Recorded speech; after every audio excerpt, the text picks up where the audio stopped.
All right, so today we're going to be talking about the Craigslist killer Richard Beasley. Oh, yeah. That's a really fascinating story. Yeah. And as listeners probably know already, Beasley used Craigslist to lure men in with these fake job offers. Mm. And it's a story that really gets at the dangers of online safety and how important it is to be cautious. Mm-hmm. But we're going to dive deeper into like the really kind of chilling details of the case and also what makes it so relevant for everybody even today. Yeah, I think a lot of people maybe have heard about this case kind of in passing, but haven't gotten into the specifics. Yeah. And what's really interesting is how Beasley didn't just use Craigslist. He really kind of like weaponized it. I mean, he understood how to prey on people's vulnerabilities. Yeah, and that's something that I really wanted to talk about because, we know that he had a criminal history, right? Right. But what kind of person, I guess, was he able to pull this off? Like, what was going on there? Well, that's what makes it so chilling. Yeah. He was like a master manipulator. This guy had a history of like drug trafficking and fraud, which shows a pattern of deception right there. Yeah. But he also presented himself as this like devoutly religious person, even acting as a mentor to some. Oh, wow.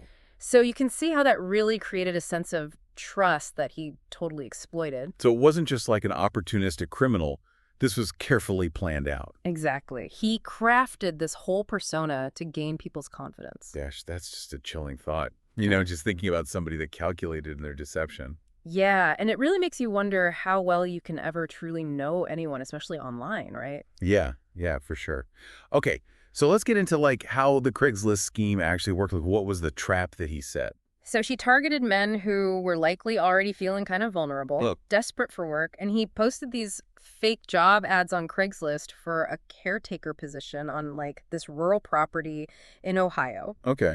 And, he's offering housing, a steady income, the kind of thing that would be super appealing to someone who's like down on their luck. It sounds almost too good to be true. Right. Like, did anybody question that? Tragically, no, a lot of people didn't. He really preyed on their hope. And maybe their desperation clouded their judgment. Yeah. I think it reminds us that those like basic con man tactics are still effective even in the digital age. Absolutely. Okay, so let's talk about the victims because, each of these men had a story. They had a life that was cut short. Mm-hmm. And it's, I think it's really important to remember that these weren't just statistics. These were real people. Right, of course. So we have David Pauly, who was 51 years old from Florida. Okay. And he was looking for a fresh start and thought this job might be it. Yeah. And then there was Ralph Geiger, who was kind of a drifter facing hard times. Okay. And Beasley actually assumed Geiger's identity after killing him. Oh, my goodness. Using his personal information to further the scheme. That's just cold-blooded. Yeah. Just no remorse at all. And there was another victim, Timothy Kern. Yeah. Timothy Kern was 47, unemployed, and, desperate for a change. And he, like the others, saw this job as like a lifeline. Yeah. And tragically, it led him straight to Beasley. It's just heartbreaking to think that, these men were just looking for a better life. Right. They ended up in this situation. Yeah, it's important to remember that there was one man who actually escaped Beasley's clutches. Really? Yeah, Scott Davis. Wow. His story is really incredible because it really shows how important intuition and quick thinking can be in those dangerous situations. So someone actually got away. He did. This is where it gets really interesting. Yeah. So tell me more about Scott Davis and how he was able to survive this. So Davis was wary right from the beginning, even though he was interested in the job. Okay.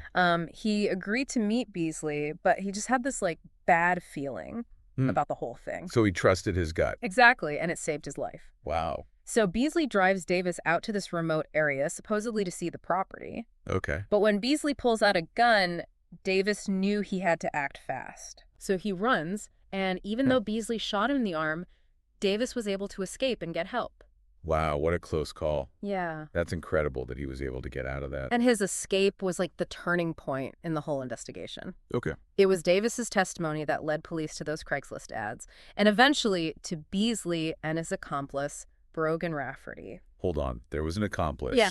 Tell me about this Brogan Rafferty. So Rafferty was only 16 years old at the time, Oh, wow. which adds another layer of complexity to this whole thing. A teenager involved in this. Yeah, it's disturbing. Yeah. It really raises questions about Beasley's influence and what kind of manipulation must have been involved to get a minor involved in something like this. Okay, so we've got the victims, we've got the escape, and this teenage accomplice. What happened next? Like, how did the investigation unfold? So Davis's testimony was just the beginning. Right.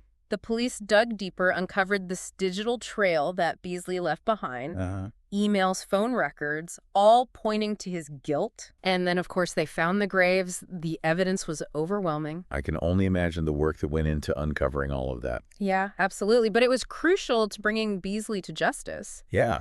And, there's Rafferty's role in all this. He actually agreed to testify against Beasley as part of a plea deal. A plea deal. So he admitted to being involved. He did, and his testimony provided even more horrifying details about how the murders were planned and carried out. Gosh. So, combined with the physical evidence and the digital evidence, it was a slam dunk case for the prosecution. And what about the verdicts? What happened to Beasley and Rafferty? Beasley was found guilty on multiple counts, including aggravated murder and kidnapping. Wow. And he was sentenced to death. Okay. Rafferty, because he was a minor, received a life sentence without parole. So it sounds like justice was served, at least, legally, but the emotional toll on the families in the community must have been immense. Of course, it's impossible to measure that. And this is just one case, right? It makes you wonder how many other stories like this are out there. Yeah, absolutely.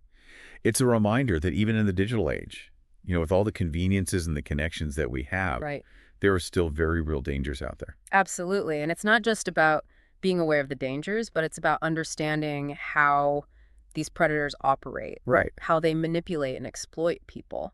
Okay, so we've talked a lot about, the victims, the investigation, the trial, the chilling realization that this could happen to anybody. Yeah. But what does it mean for us, like the everyday users of the internet? Right. How do we protect ourselves from becoming the next victim? That's the crucial question, and that's what we'll delve into next. I think, after hearing all that, the big question is, how do we protect ourselves? I mean, we all use sites like Craigslist. Right. It could have been any one of us. Absolutely, and that's what makes it so scary. It hits close to home for a lot of people. But the good news is there are things you can do to stay safe online. Okay. And it starts with understanding that the internet, while an amazing tool, can also be a dangerous place. Okay, so let's talk about some practical tips. Right. What are some specific things that people should keep in mind when they're using sites like Craigslist? Well, first and foremost, trust your gut. Okay. We talked about Scott Davis and how his intuition saved his life. Yeah. If something feels off, if a deal seems too good to be true, Right. if the person you're communicating with seems shady or pushy, don't ignore those red flags. Yeah. It's better to be safe than sorry. Yeah, it's like that old saying, if it sounds too good to be true. Exactly. It probably is. And, this applies to any online interaction, not just Craigslist. Right. Whether you're responding to a job ad, buying something, even connecting with someone on a dating app, always be cautious. So trusting your gut is key. What else can people do? Never meet a stranger alone. Okay. Especially in a remote or unfamiliar place. Yeah. Always meet in public. Tell someone you trust where you're going and who you're meeting. Yeah, let somebody know. It might seem like overkill, but it's always better to err on the side of caution. And I imagine this is especially important, with job offers, because you're already in such a vulnerable position. Absolutely. Eager to impress. Right. You might be tempted to overlook certain things. Yeah. Because you're so focused on getting the job. But a legitimate employer is never going to ask you to meet in some weird location for an interview. Yeah, that's true. Are there any other red flags people should watch out for, specifically with online job scams? Be wary of really vague job descriptions or ads that promise, crazy salaries for very little experience. Right. Do some research on the company or the person who's posting the ad. Okay. See if they have a website or a LinkedIn profile, anything you can verify, and never, ever give out personal information, like your social security number or your bank details, until you've really vetted the opportunity. So it's all about being like a detective, basically. Exactly, an online detective. Yeah. And if something seems fishy, don't hesitate to report it to the platform. Yeah. They have a responsibility to keep their users safe, and they rely on those reports to flag and remove bad content. This brings up another point about, like, the role of these online platforms in all of this. Mm-hmm. Like, could Craigslist have done more to prevent these tragedies? It's a tough question. Yeah. On the one hand, it's impossible to completely eliminate all risk. Yeah. There will always be people who try to exploit the system. Right. But on the other hand, these platforms do have a responsibility to make their sites safer. So what could they be doing differently? Well, they could have stricter verification processes for users. Okay. Maybe require a valid phone number or email address. They could also use algorithms to flag suspicious activity, like ads with similar wording to known scams or accounts that are created and then deleted really quickly. Yeah. And what about user education, like making sure people know how to spot these things? Absolutely. Platforms need to provide clear guidelines on safe practices, Yeah. make it easy for people to report scams, and maybe even partner with law enforcement to share information. It sounds like it's a multi-pronged approach. It is. We need individuals to be careful, Right. platforms to take responsibility, Yeah. law enforcement to be involved. Exactly. It's about creating a culture of online safety where everyone plays a part in protecting themselves and others. So we've talked a lot about the practical stuff, the do's and don'ts. Right. But I think it's also important to talk about, like, the psychology of it all. Yeah. Beasley was a master manipulator. He was. How do we protect ourselves from being taken in by somebody like that? That's a great question, and it's crucial to understand that manipulators like Beasley prey on vulnerabilities. They might target people who are lonely, desperate for work, or facing financial hardship. Yeah. They're experts at identifying and exploiting those weaknesses. So how do we guard against that? It goes back to self-awareness. Okay. Be mindful of your own vulnerabilities. Yeah. And be wary of anyone who tries to use them against you. Okay. If someone is promising you the world, showering you with compliments, or pressuring you to make a decision, quickly take a step back. Yeah. Assess the situation. And if it feels too good to be true. It probably is. Yeah. Remember, manipulators are really good at creating illusions. They might seem charming, trustworthy, or helpful, Yeah. but their goal is to use you. So we need to be skeptical, but not paranoid. Exactly. Find that balance between being open to new connections Right. while also being cautious. And knowing the risks. And remember, you have the right to say no. That's true. If someone is making you uncomfortable or pressuring you, you can walk away. I think that's such an important point. We often feel like we have to be polite or agreeable. But when it comes to your safety, Right. you have to trust your instincts. Absolutely. And it's never too late to learn more about online safety. There are tons of resources out there, articles, videos, workshops, online courses. Take the time to educate yourself and share what you learn. Knowledge is power. Exactly. The more you know about online safety, the better equipped you'll be to protect yourself and the people you care about. Okay, so we've covered practical tips, the psychology of manipulation, and the role of platforms in promoting online safety. We have. But this case raises some broader questions too, right? It does. About involving a minor in this horrible crime. Yeah, Brogan Rafferty's involvement adds a whole other layer of complexity. It Yeah. makes us think about accountability manipulation and how the justice system deals with minors who commit serious crimes. That's a whole other conversation. It is. Maybe something we can look at in a future episode. For sure. But for now, I think it's important to just acknowledge that Rafferty's case raises a lot of ethical and legal questions that are still being debated. Absolutely. And it reminds us that there are often more questions than answers when it comes to cases like this. Yeah. But hopefully, by talking about it, by raising awareness, and by learning from these tragedies, we can create a safer world for everybody online. I couldn't agree more. Okay, so we've covered a lot of the practicalities of staying safe online, Mm-hmm. the psychology of manipulation, and the ethical questions. Right. Is there anything else you think is important for our listeners to consider? It's easy to get lost in just the horror of the crimes themselves, you know, and forget about the bigger picture. Yeah, for sure. We can't just look at the one case, you know? We have to think about the stuff that leads to these tragedies and how to actually, like, prevent them from happening. So what are those things? Where do we even start with something like this? Well, I think we got to look at how we're teaching people about online safety. It's not like just telling kids don't talk to strangers anymore. It's way more complicated now. We need to be teaching people how to think critically, understand the media, and how to figure out what information online is real and what isn't.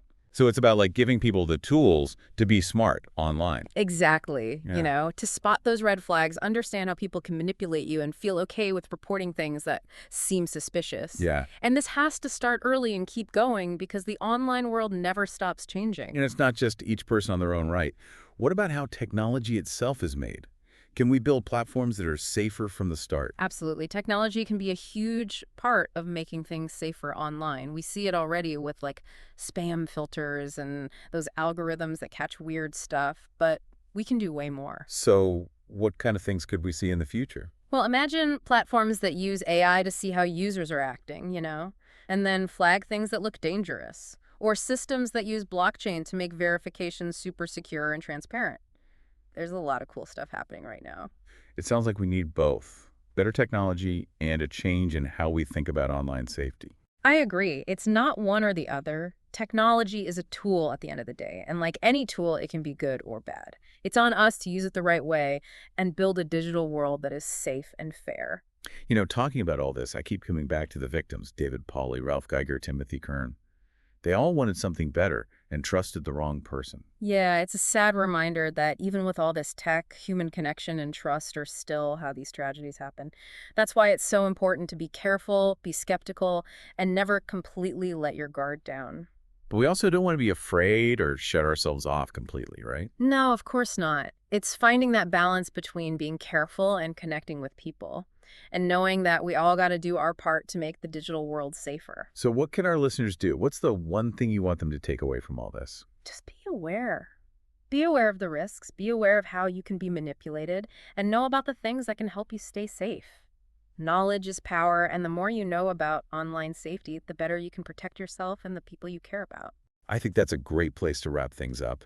We've covered a lot today, from those awful details of the Craigslist Killer case to the bigger things that affect online safety for everyone. It was a tough topic, but a really important one. I agree. Hopefully got our listener thinking. Maybe they'll learn more about online safety or talk to their family and friends about it. Even small things can help. Exactly. Every bit of awareness and education makes the digital world safer for everyone. Thanks for joining us on this deep dive into the Craigslist Killer case. Stay safe out there, and remember, knowledge is your best defense. And until next time, stay curious, stay vigilant, and keep learning.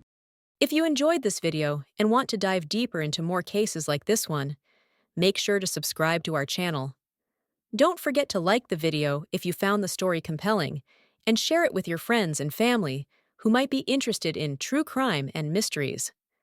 By subscribing, you'll stay up to date with all our latest content and join a growing community of curious minds exploring the most fascinating cases. Click the notification bell so you never miss an upload. Your support means everything.